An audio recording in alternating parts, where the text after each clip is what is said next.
Introducing to the stage, Mr. Bruce Turkel. Don't let the train pass you by. Don't miss this opportunity. The world is changing in ways we never thought possible, and we can all jump on it. We can all change it. First of all, here's a tip.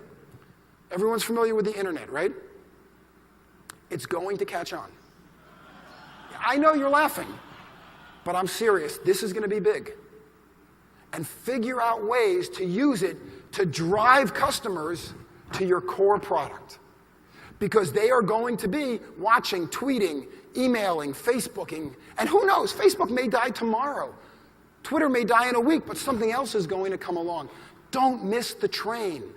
Jump on it. And the way to do it is to challenge yourself to try something new.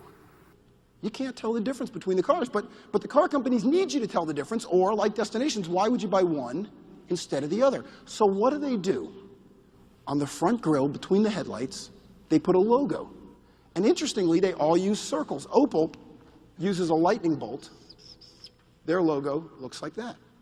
Mercedes-Benz, we all know it, they use the peace sign. Their logo looks like that.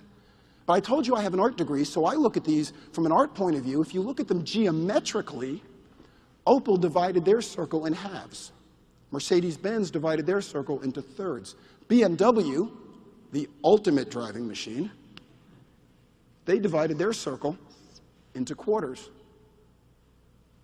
Volkswagen, well, they simply took the Mercedes-Benz logo and they flipped it over, and then they removed the vertical and they added a W.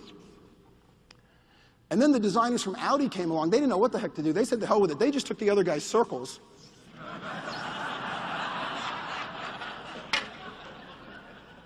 Even the logos are exactly the same. But the cars are very different, aren't they?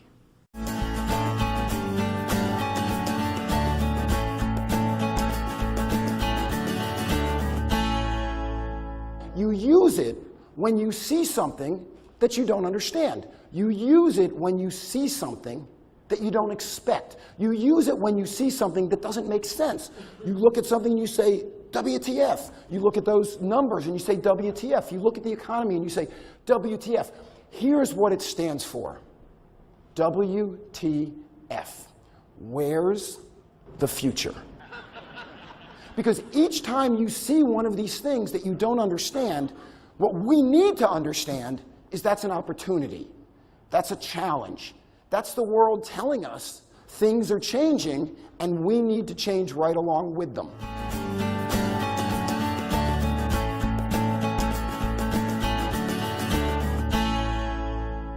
So the first point of building your brand, it's only 3 words. All about them.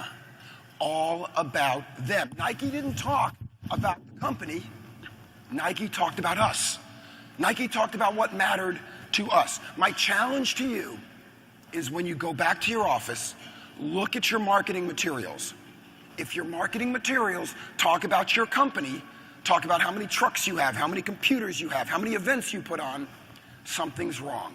Your marketing materials should talk about your customer, how much better you make their lives, how much better you make their events, how much better you make their business. 3 words, all about them.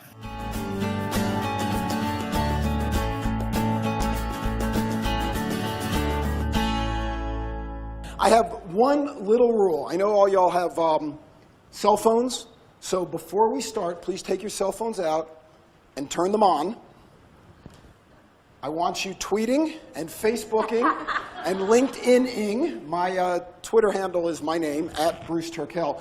But more importantly, when you brand your meetings, when you put on your events, everyone sitting at your tables is doing it as well. And so starting by asking people to turn them off is rather unrealistic these days.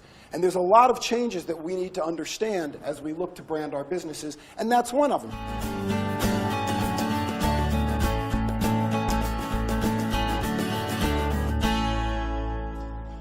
Hearts, then minds. Hearts, then minds. It is critical. It is crucial. It is vital. I don't know other words to use, but it's all of those also. To make an emotional connection with your consumer before you make an intellectual connection. And I see everybody in the audience going, oh, yeah, that makes sense, that makes sense. But none of us do it. We talk about how many cubic feet of garbage we moved. We talk about how many slips at the marina at Black Point we have. We talk about how many meals we provide. We talk about how many kids we save. Do you remember when you were kids and they collected money for UNICEF? You used to go around Halloween trick-or-treating and you get it. Did you ever read the side of the box? 1 nickel could provide milk for a village of 2,000. Do you remember that? And never, not one of us ever said, excuse me. You know, at farm stores, it's $1.50. I don't understand this. Because the numbers don't matter. You hear about numbers. You hear about the damage. You know, you hear about the damage, like I talked about, the damage we had in Andrew was astounding. Then the damage they have in Mississippi is even more astounding. Does it matter? You can't compare pain. It's the difference between a disaster and a tragedy, right? A tragedy is when something happens to you. A disaster is when it happens to me. The numbers don't matter. What matters is the emotional response.